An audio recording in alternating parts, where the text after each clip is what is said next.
आज मंच पर उपस्थित पश्चिम बंगाल भारतीय जनता पार्टी के अध्यक्ष महोदय, उनके साथ मंच पर उपस्थित हमारे चारों प्रत्याशी, भवानीपुर से श्री शुभेंदु अधिकारी जी, रासबिहारी से डॉक्टर स्वपन दास गुप्ता जी, बालीगंज से सत्युता घोष जी, चौरंगी से श्री संतोष पाठक जी,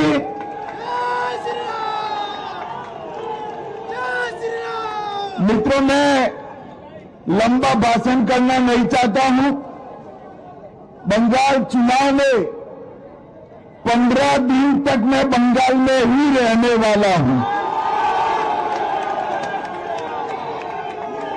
आप सभी के साथ बातचीत करने का बहुत मौका मिलने वाला है, मगर मैं आज यहां आया हूं हमारे चारों प्रत्याशियों के नामांकन के लिए और विशेषकर शुभेंदु अधिकारी के नामांकन के लिए मैं आया हूं।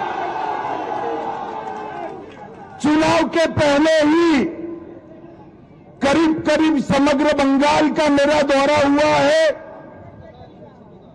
बंगाल में के कोने कोने में,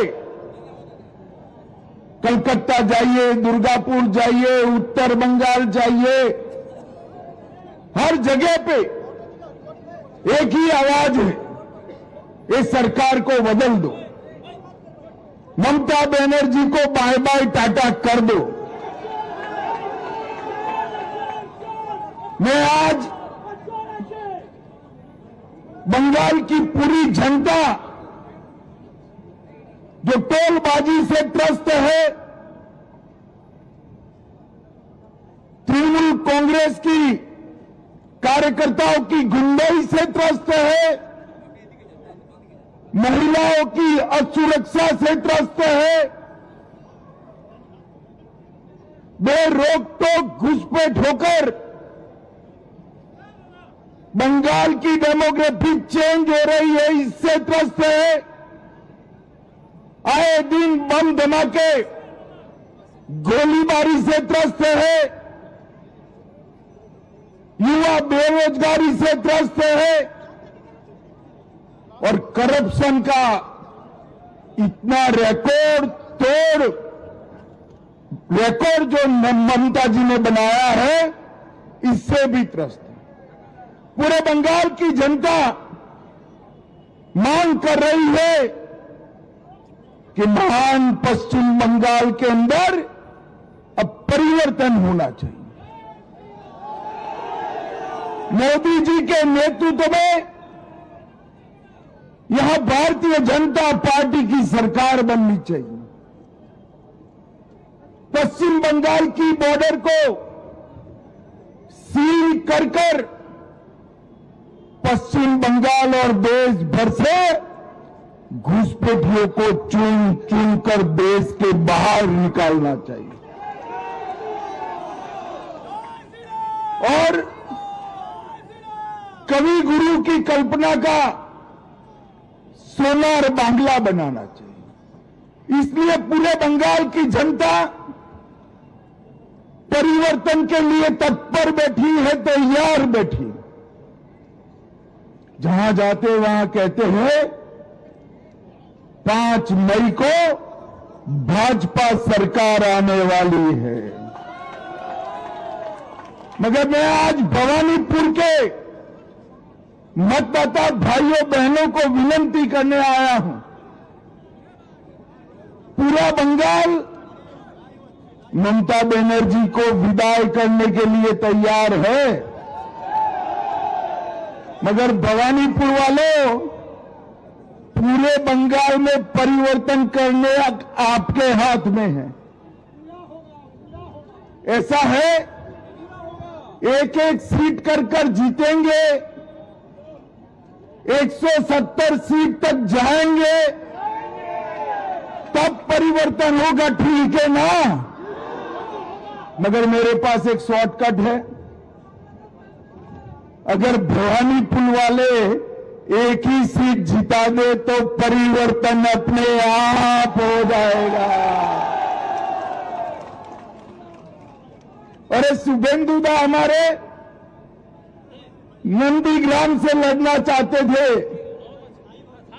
मैंने शुभेंदु दा को कहा था कि सिर्फ नंदीग्राम नहीं, ममता के घर में जाकर उसको हराना है। और इनका रिकॉर्ड है, गत चुनाव में ममता बंगाल में सरकार तो बना पाई थी, मगर ममता दीदी नंदीग्राम में शुभेंदु दा के सामने चुनाव हार गई थी। इस बार ममता जी पूरे बंगाल में भी हारेगी और भवानीपुर में भी हारेगी। आज सुबह कुछ पत्रकारों का फोन आया कि वातावरण तो बहुत अच्छा है, बंगाल की जनता चाहती है कि ममता बनर्जी चली जाए, तृणमूल के गुंडे जेल में जाए, भाजपा कार्यकर्ताओं की हत्या करने वाले को चुन चुन कर जेल में डालना चाहिए। तो मैंने बोला भाई तकलीफ क्या है? तो उन्होंने कहा टीएमसी के गुंडे वोट नहीं करने देंगे। मैंने कहा है इस बार कोई डरना मत, कोई गुंडे की औकात नहीं है जो बंगाल के वोटर्स को रोक पाए। इस बार भय मुक्त होकर वोटिंग करना है और सिर्फ हराना नहीं है, टीएमसी को मूल समेत उखाड़ कर बंगाल की खाड़ी में फेंक देना है। भाइयों बहनों, जिस प्रकार से बंगाल में भ्रष्टाचार का शासन हो गया, टोलबाजी फैल गई, सिंडिकेट ने बंगाल की जनता का जीना हराम कर दिया है और घुसपैठ इतनी बढ़ा दी कि पश्चिम बंगाल का अस्तित्व ही खतरे में आ गया है।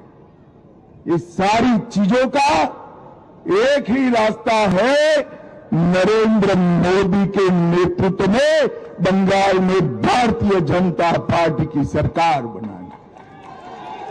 2014 से जिस राज्य ने मोदी जी पर भरोसा रखकर सरकारें बनाई, वो सभी राज्य विकास के रास्ते पर आगे चल गए हैं।